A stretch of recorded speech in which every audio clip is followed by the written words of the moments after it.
We all get to make up our own rules for how we collect action figures, and for me, with Star Wars, if it's classic trilogy 3 and 3/4, I'm all in, and by all in, meaning if it's a new hat, I will buy a figure for a new hat.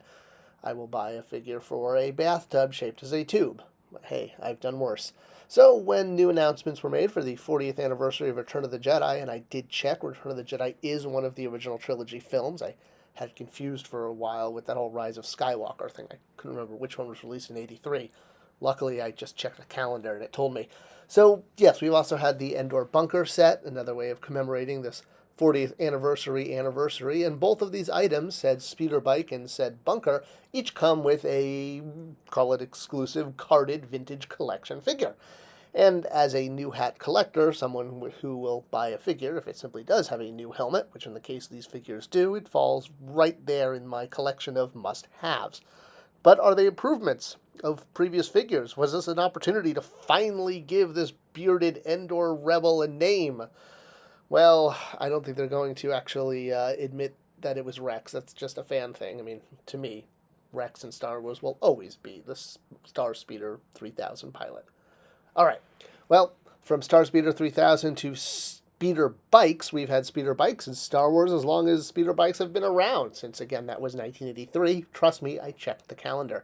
Now, forgive me that my original speeder bike is missing its handlebars, but luckily in Power of the Force 2, we got a direct repaint of it and reissued thanks to Palladay Toys that actually kept the molds and tools, which had long since been destroyed or thrown out by Kenner.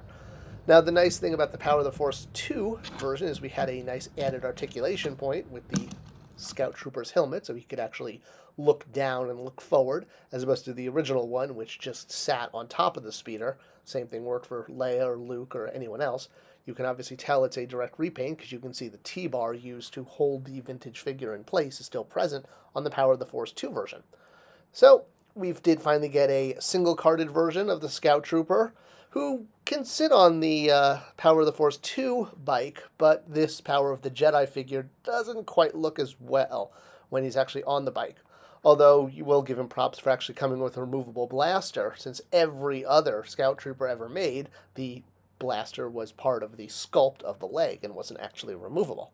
So hey, progress! Single-carded figure with blaster damage or without in 2 different flavors released in the Power of the Jedi line helped build our Scout Trooper army, which then blossomed with the Vintage Collection release, which were released in a few different flavors. Battle damage, flip-up visor for that brief period when Hasbro thought all clones were stormtroopers, and then the version with our bearded friend Nick Saint, a.k.a. Captain Rex, a.k.a. the old bearded rebel dude. So, yes, mine needs to be dipped in some hydrogen peroxide and sent out to the sun. It has yellowed over the years. You could check out my video at the end of this. I'll link on how to solve that issue. But aside from the yellowing, the figure does stand up. Although, even though it's on the same base body, you can see that the new head on the 2023 version of Nick Saint, or Rebel Commander in Scout Trooper disguise, is a head above. The new helmet does give him quite a nice vantage point, and he sort of stands almost head and shoulders over the previous release of Nick Saint. Now, as far as the speeder bike itself, we wouldn't get a new version of that until 2012. So that was quite a while since the Power of the Force 2 repaint came out. This one, though, brought out all the bells and whistles. It was a brand new sculpt. It had a dedicated Scout Trooper that had a new neck joint that allowed the head to lean forward. And now it looks like this 2012 Toys R Us exclusive has been supplanted by the new 40th anniversary one, the one on the bottom left corner there. So, lining up all the Scout Troopers we've ever had, and some have fared better over the years than others. Yeah, I better break out my peroxide bath there on a couple of these guys. So, do we need this new version? Does this version supplant the one we got in 2012 from Toys R Us? Well, honestly, I actually thought it was the version from 2012, the Toys R Us pack that came in a window box. But when comparing them, not just do they have slightly different colors, and obviously battle damage deco is different, but it is absolutely a completely new sculpt. You can tell from the blaster head at the tip of the tip, I guess, the tip of the tip. As well as if you look at like the seat, the new version on the top there has the bottom isn't as thick as the top. It's got more of a oval shape. and even the side tubes are different and even decoed differently. You can see the one on the top there has that hole in the bottom for the new stand, and the new one doesn't have pegs for feet, whereas the 2012 one on the right did. So they're both really good, honestly. It's hard to say one is better than the other. Some have more deco in certain areas and less in other. So it's kind of almost a toss-up of which one you want. There's certain things that are better about the 2012 version, others that are better about the 2023 version. It's like, just wait 10 years, we'll get a new one. So yeah, you can see the helmet makes a big difference. The new helmet is much bigger and really does make the character look proportionally correct, kind of like the new Vintage Collection Stormtrooper, even though that is technically a Rogue One Stormtrooper, but that's a whole other YouTube video.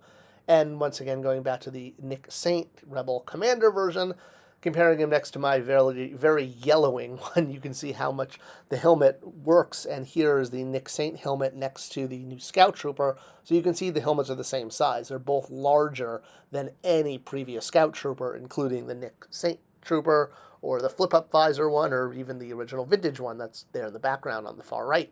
So yeah, both Nick Saint, Rebel Commander, and Scout Trooper in the new Vintage Collection have the same proportioned, larger helmet. One just has a head underneath the helmet. One just has a ball joint. So there you go. Now, speaking of ball joints, that's how the actual speeder bike is connected this time. And what is kind of nice about this is you can pose it going to the side, going up, down, left, right, but not backwards or through time. And there's 3 different heights. Compared to the previous stand, which plugged into the back, this one plugs into the bottom, but it does give it less height. Well, then again, the original one didn't have a stand at all. It was just resting on your desk.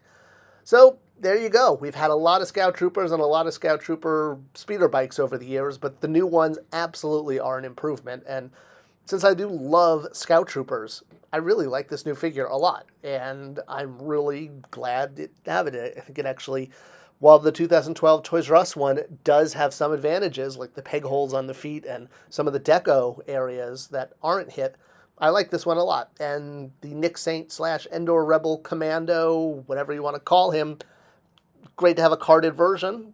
Definitely an improvement over the old one, but still not my Captain Rex. I hope you enjoyed this video, and it was a look at some of the new 40th anniversary Return of the Jedi vintage collection stuff, and maybe can help you decide if you need it in your collection or not. Is it just different enough to make you want to buy it? I guess that decision is yours. Hope you enjoyed this video. May the Force be with you, and thanks for watching.